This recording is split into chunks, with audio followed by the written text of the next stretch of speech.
Hello साथियों, स्वागत करता हूं लॉजिक साइंस स्टडी पे। तो आज हम लोग क्लास 3 है इसका, जिसमें कि हम लोग एक सीरीज स्टार्ट किए हुए हैं एनटीपीसी सीबीटी 1 का। जितना भी सारा क्वेश्चन जीके जीएस का है उस सभी क्वेश्चन का मैं करवाने वाला हूं। तो हर एक वीडियो में 40 प्रश्न होते हैं, जो एनटीपीसी के सीबीटी 1 में जो 40 प्रश्न जीके जीएस से आते हैं वो सभी क्वेश्चन आपको इसमें देखने वाले हैं। तो चलिए हम लोग वीडियो के स्टार्ट करते हैं। और मैं कहना चाहता हूं मेरे दोस्त, आप ही सबके लिए जैसे चैनल को क्रिएट किया गया है, तो आप लोग सपोर्ट कीजिए इस चैनल को, और जितना से जितना हो शेयर ज़रूर कीजिएगा। और जो नहीं मेरे प्यारे दोस्त सब्सक्राइब किए चैनल को सब्सक्राइब कर ले, क्योंकि आपको यहाँ पे पढ़ाई से रिलेटेड जितने भी सारे इंपॉर्टेंट फैक्ट चीज़ें होंगी उन सभी चीज़ें आपके साथ शेयर किया जाएगा। ठीक है, तो उम्मीद करते हैं कि आप लोग ज़रूर सपोर्ट कीजिएगा। ठीक है, तो हम लोग चलिए आज जो हम लोग शुरू करेंगे सो करने वाले हैं कब का, तो 1/3/2021 में जो मतलब एग्ज़ाम हुआ था पहला शिफ्ट में, तो 40 प्रश्न हम लोग इसमें देखने वाले हैं। ठीक है, तो चलिए आपके सामने जो पहला प्रश्न है इसका उत्तर बताइए कि क्या होने वाला है। तो आपके सामने पहला प्रश्न जो है वो क्या है कि निम्नलिखित में से कौन सा यह निर्धारित करता है कि रासायनिक अभिक्रिया नहीं हुई है। ऑप्शन है कि आकार में परिवर्तन, गैस की उत्पत्ति, रंग में परिवर्तन, अवस्था में परिवर्तन। तो रासायनिक अभिक्रिया जब ही होगा मेरे दोस्त, तो उसमें आपका गैस की उत्पत्ति कुछ ना कुछ जो है सो कोई ना कोई गैस रिलीज होगी, उसका रंग रूप में जो है सो उसका चेंज हो जाएगा, उसका अवस्था जो है उसमें परिवर्तन हो जाएगा। लेकिन मेरे दोस्त उसका जो है ना आकार में परिवर्तन जो है ना, ये होने पर नहीं कह सकते हैं कि रासायनिक अभिक्रियाएं हुई है। ठीक है, तो इसीलिए आप जो है से ऑप्शन आपका इसका जो है से ए सही हो जाएगा, आकार में परिवर्तन। ठीक है, ध्यान रखिएगा। अगला क्वेश्चन आपके सामने है कि परमाणु ऊर्जा अधिनियम जो है सो कौन सा ईस्वी में नाभिकीय शक्ति उत्पादन के निजी नियंत्रण को जो है सो प्रतिबंधित करता है। तो ऑप्शन 1964 है, 1963 है, 1962 है और 1961 है। तो ये जो है आपका 1962 में जो है नाभिकीय शक्ति उत्पादन के निजी नियंत्रण को जो है प्रतिबंधित करता है परमाणु ऊर्जा अधिनियम के अंतर्गत। ठीक है, तो आपका उत्तर हो जाएगा ऑप्शन नंबर सी हो जाएगा। चलिए अगला प्रश्न देखते हैं। अगला प्रश्न आपके सामने कि प्रसिद्ध कविता जो था कि खूब लरी मर्दानी, ठीक है कविता है, उसका जो हेडिंग है खूब लरी मर्दानी की रचना जैसे किसके द्वारा की गई थी, ये पूछा गया था क्वेश्चन। तो ऑप्शन दिया गया था श्री अरविंद, एम.के. गांधी, सरोजिनी नायडू और सुभद्रा कुमारी चौहान। तो इसका जो खूब लरी मर्दानी जो एक प्रसिद्ध कविता जो थी, और ये जो है सुभद्रा कुमारी चौहान के द्वारा जो है ये जो है कविता लिखी गई थी। ऑप्शन नंबर डी आपका सही उत्तर हो जाएगा। ठीक है, तो ध्यान रखिएगा, खूब लरी मर्दानी जो कविता थी एक प्रसिद्ध कविता के रूप में इसको माना जाता है, जिसमें कि आपको सुभद्रा कुमारी चौहान के द्वारा जो है ये पुस्तक जो है सो ये कविता जो है सो लिखी गई थी। क्लियर है ना। चलिए अगला प्रश्न बताइए, इसका है कि टुंड्रा वनस्पति जो है ये कहाँ पे आप देखते हैं, मध्य मैदानी क्षेत्र या हिमालय क्षेत्र या पश्चिमी घाट या पूर्वी घाट। तो ये जो आप देखते हैं कहाँ पे, तो ये आपको हिमालय क्षेत्र में जो है टुंड्रा वनस्पति आपको देखने को मिलेगा। कहाँ देखने को मिलेगा, हिमालय क्षेत्र में। ऑप्शन नंबर बी आपका सही उत्तर होगा। ठीक है, चलिए अगला प्रश्न देखते हैं। अगला प्रश्न आपके सामने ये है कि भारत में नाभिकीय ऊर्जा का उपयोग करके विद्युत ऊर्जा कितने में शुरू किया गया था। मतलब इसमें से ऑप्शन कौन सा होगा, यानी ईस्वी में से बताना है, और महीना के कौन सा महीना था और कौन सा वर्ष था ये आपको बताना है। जो नाभिकीय ऊर्जा का जो है भारत में विद्युत ऊर्जा जो है उत्पादन किया गया था, तो ये जो है आपका अक्टूबर 1969 से जो है सो शुरू किया गया था भारत में नाभिकीय ऊर्जा का उपयोग। ठीक है, तो इसीलिए आपका ऑप्शन नंबर सी एकदम सही उत्तर है। ठीक है, चलिए अगला प्रश्न देखते हैं। अगला प्रश्न आपके सामने है कि निम्नलिखित में से किसके द्वारा 1990 में किसी देश की समग्र सामाजिक एवं आर्थिक उपलब्धियों के मापन हेतु प्रयुक्त एवं सांख्यिकी सूचकांक के रूप में मानव विकास सूचकांक यानी HDI ह्यूमन डेवलपमेंट इंडेक्स, ठीक है, का सृजन किया था। तो इसका सही उत्तर आपको बताना है कि क्या होगा। अमर्त्य सेन ऑप्शन है, गैरी बेकर है, पॉल सैमुअल्सन है और महबूब उल हक है। तो ये जो था मेरे दोस्त ह्यूमन डेवलपमेंट इंडेक्स का जो सृजन किया था वो महबूब उल हक ने किया था। आपका ऑप्शन नंबर डी आपका सही उत्तर हो जाएगा। क्लियर है। चलिए अगला प्रश्न आपके सामने क्या है, तो अगला प्रश्न आपके सामने ये है कि NRDWP का पूर्ण रूप क्या है। National rural drinking water programme, national river development works programme, national road development works programme, national rail development works programme.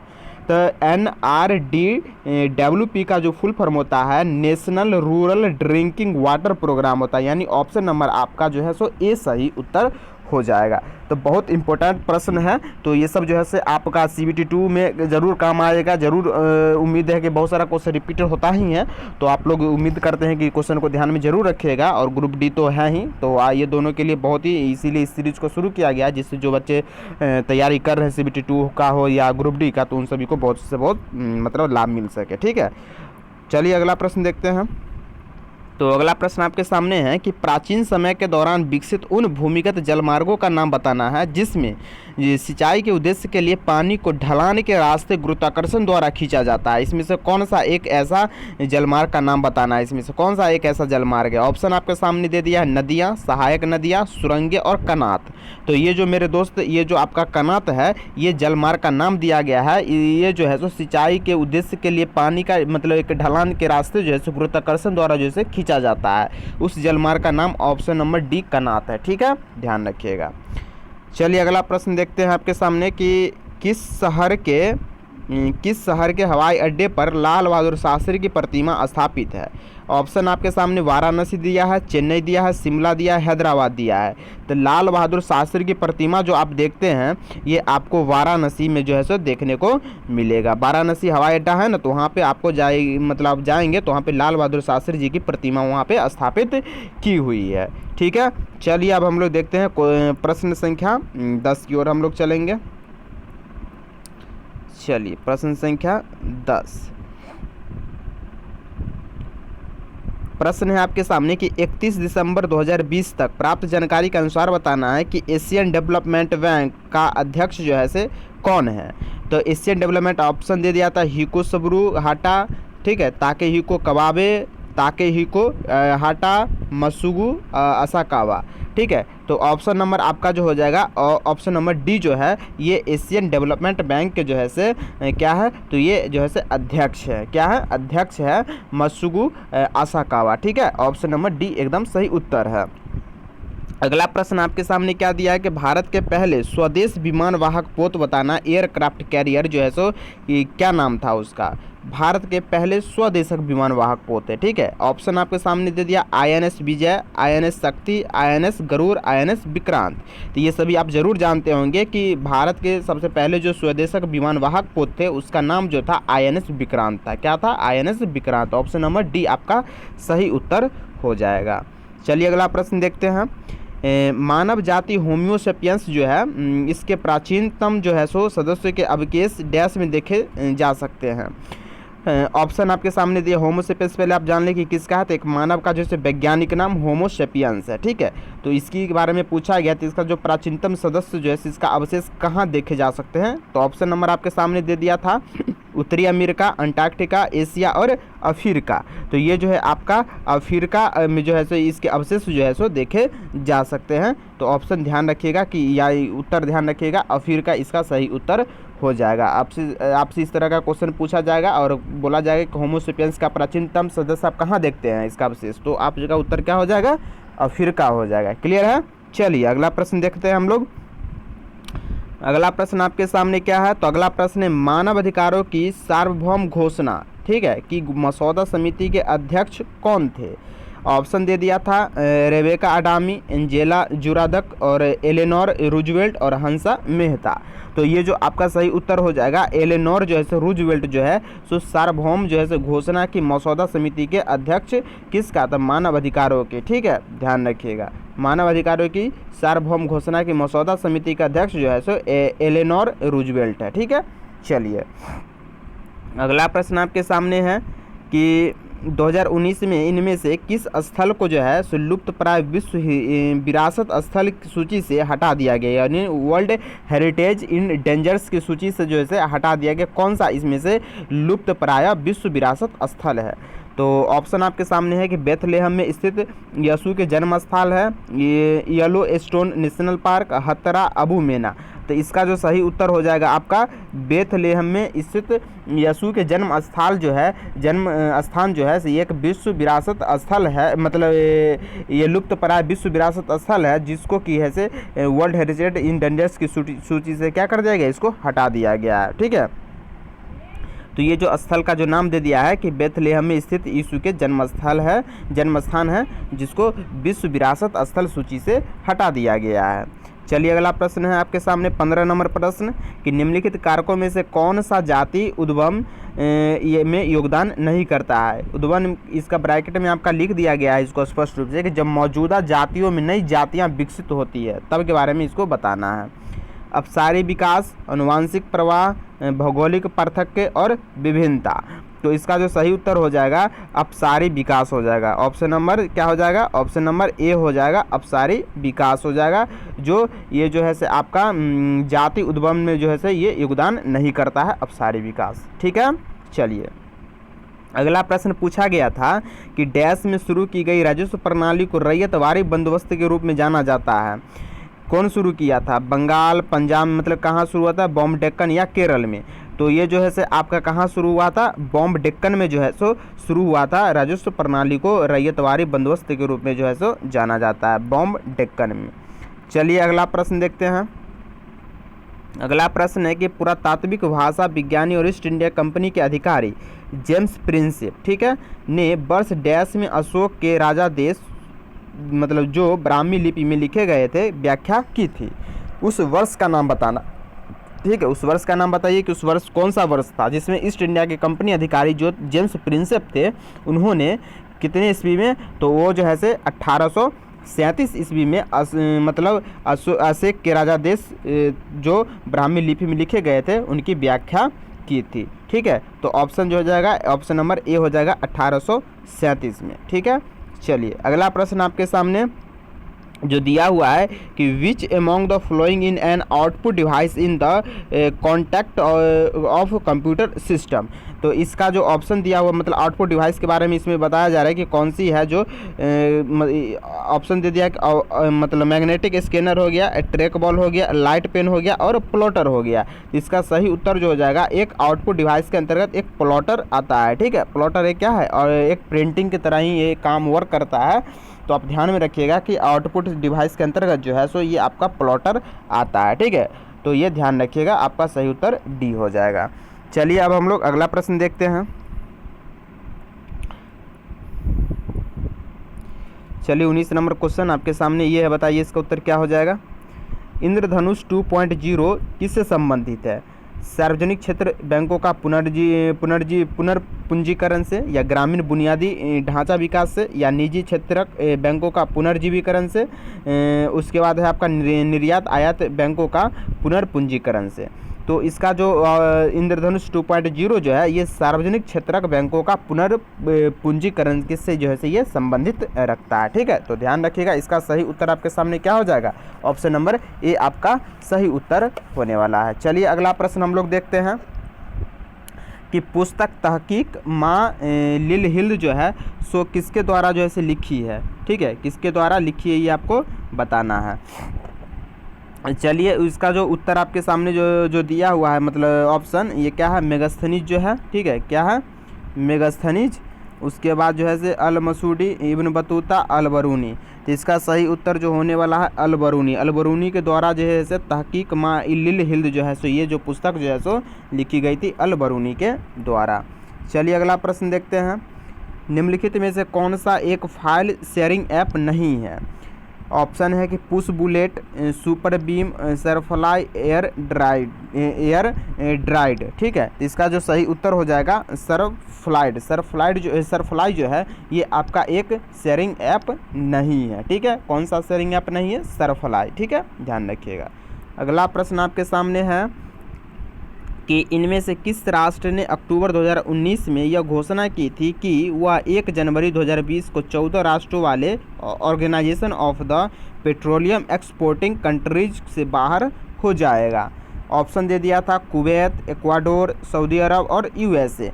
तो ये कौन मतलब अलग होने की बात किए थे, तो ये हो जाएगा इक्वाडोर। ठीक है, इक्वाडोर जो है सो ये आपका जो है से पेट्रोलियम एक्सपोर्टिंग कंट्रीज से बाहर हो जाएगा, ये घोषणा किया गया था। ठीक है, चलिए अगला प्रश्न देखते हैं।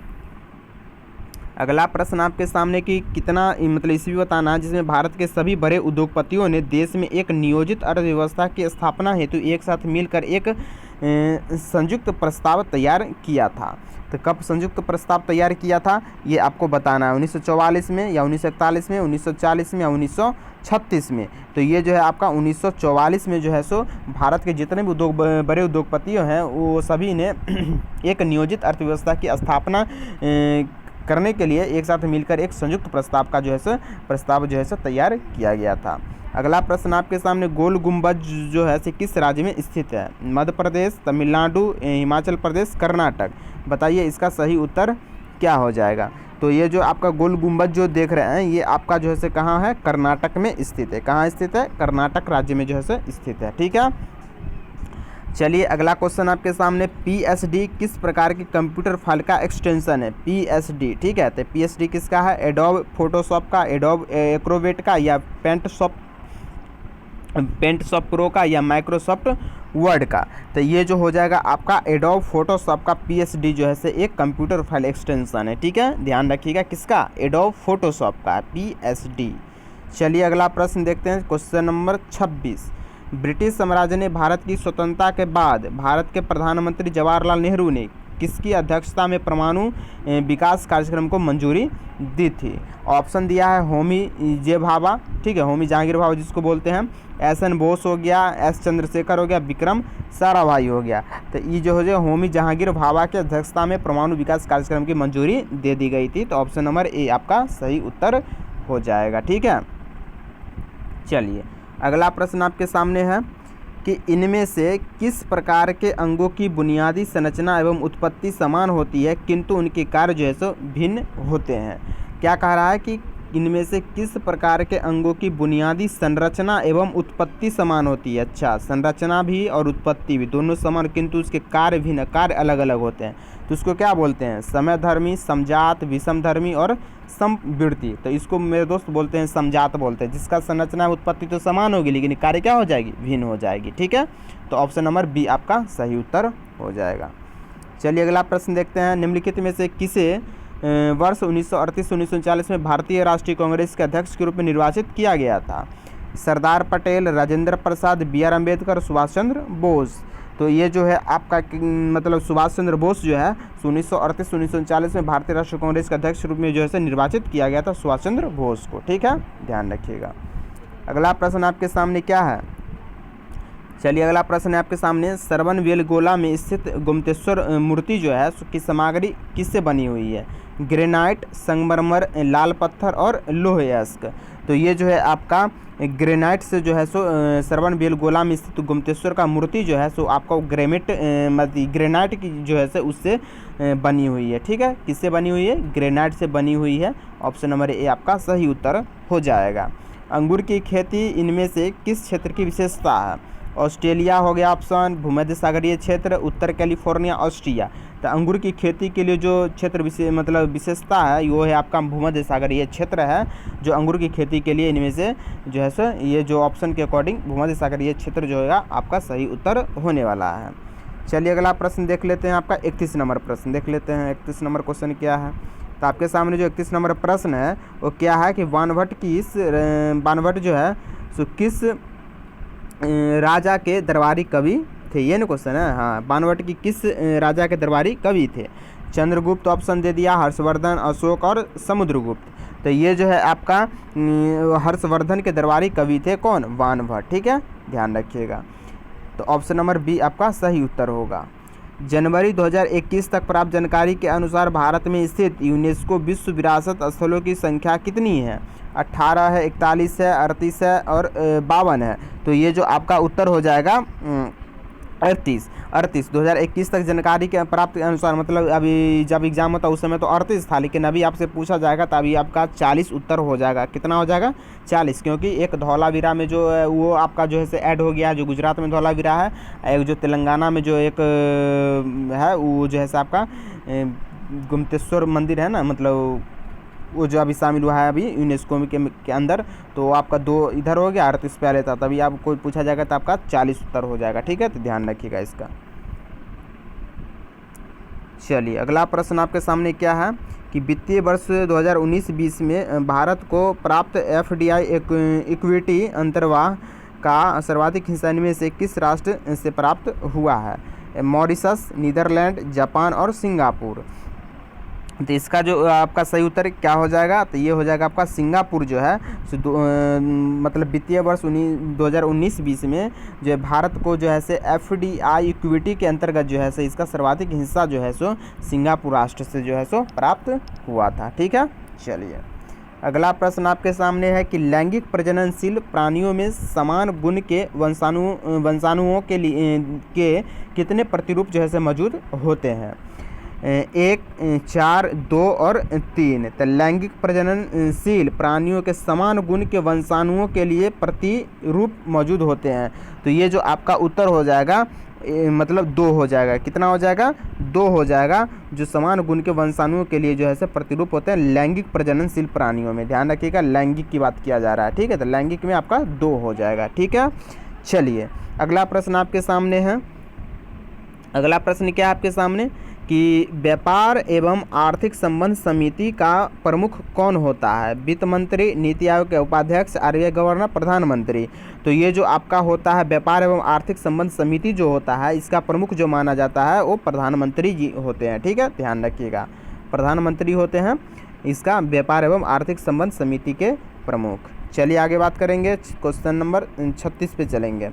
निम्नलिखित में से कौन सा ग्रेगर मेंडल के वंशानुगति सिद्धांत के अंतर्गत नहीं आता है? ठीक है, पृथक्करण का सिद्धांत, प्रभुत्व का सिद्धांत, स्वतंत्र वर्गीकरण का सिद्धांत और बायोपिक्स का सिद्धांत। तो ग्रेगर मेंडल के बारे में पूछ रहा है और वंशानुगत सिद्धांत के अंतर्गत जो नहीं आता, तो ऑप्शन नंबर डी आपका सही उत्तर हो जाएगा। बायोपिक्स का सिद्धांत जो है सी ग्रेगर जोरमेंडल जो है उनके अंतर्गत जो है सो वंशानुगत सिद्धांत के अंतर्गत नहीं आता है। बाद बाकी जो पृथक्करण का सिद्धांत है ये आता ही है, प्रभुत्व का सिद्धांत जो आता ही है, स्वतंत्र वर्गीकरण का सिद्धांत जो है सो आता ही है। तो ध्यान रखिएगा, क्वेश्चन अच्छा क्वेश्चन है। चलिए आगे बात करेंगे। यूनाइटेड नेशन द्वारा किस दशक को अंतर्राष्ट्रीय पेयजल एवं स्वच्छता दशक के रूप में जो है नामित किया गया है? 2000 से 2010, 1970 से 1980, 1981 से 1990, 1990 से 2000। तो इसका जो सही उत्तर हो जाएगा 1981 से 1990 जो है यूनाइटेड नेशन के दशक के द्वारा जो है सो अंतर्राष्ट्रीय पेयजल एवं स्वच्छता दशक के रूप में जो है नामित किया गया 1981 से 1990 के अंदर। ठीक है, चलिए आगे देखते हैं क्वेश्चन नंबर 38। मतलब किसने वर्ष 2003 के दौरान एथलेटिक्स में IAAF के विश्व चैंपियनशिप में पदक जीतने वाली प्रथम भारतीय होने का गौरव हासिल किया है? तो इसका जो आपका आंसर क्या होगा ये बताना। हिमा दास है या अंजू बॉबी जॉर्ज है या PV सिंधु या PT उषा है? तो ये जो है अंजू बॉबी जॉर्ज है जो 2003 के दौरान जो है एथलेटिक्स में एथलेटिक्स में IAAF विश्व चैंपियनशिप में पदक जीतने वाली जो है प्रथम भारतीय होने का गौरव हासिल किया था अंजू बॉबी जॉर्ज ने। क्लियर है? चलिए अगला प्रश्न है आपके सामने 39 नंबर। तो ये प्रश्न आपके सामने 1985 का असम समझौता। ठीक है, 1985 में नई दिल्ली में डैश और AASU जो है इसका है ऑल असम स्टूडेंट्स यूनियन होता है। ठीक है, AASU का फुल फॉर्म क्या होता है? ऑल असम स्टूडेंट्स यूनियन के नेताओं के बीच हस्ताक्षरित समझौता ज्ञापन था। तो किसके द्वारा जो है सो ये मतलब पूछा जा रहा है नई दिल्ली में किसके द्वारा? तो ये जो है ऑप्शन आपके सामने जो दिया हुआ चरण सिंह, इंदिरा गांधी, राजीव गांधी और बीबी गिरी। तो इसका जो सही उत्तर हो जाएगा आपका राजीव गांधी। ठीक है, क्या हो जाएगा? राजीव गांधी। ठीक है, चलिए अगला प्रश्न देखते हैं। लास्ट प्रश्न है क्वेश्चन नंबर 40। स्वतंत्रता पूर्व भारत में किस आंदोलन ने कपास उत्पादन को प्रोत्साहन दिया? खिलाफत आंदोलन, असहयोग आंदोलन, भारत छोड़ो आंदोलन, स्वदेशी आंदोलन।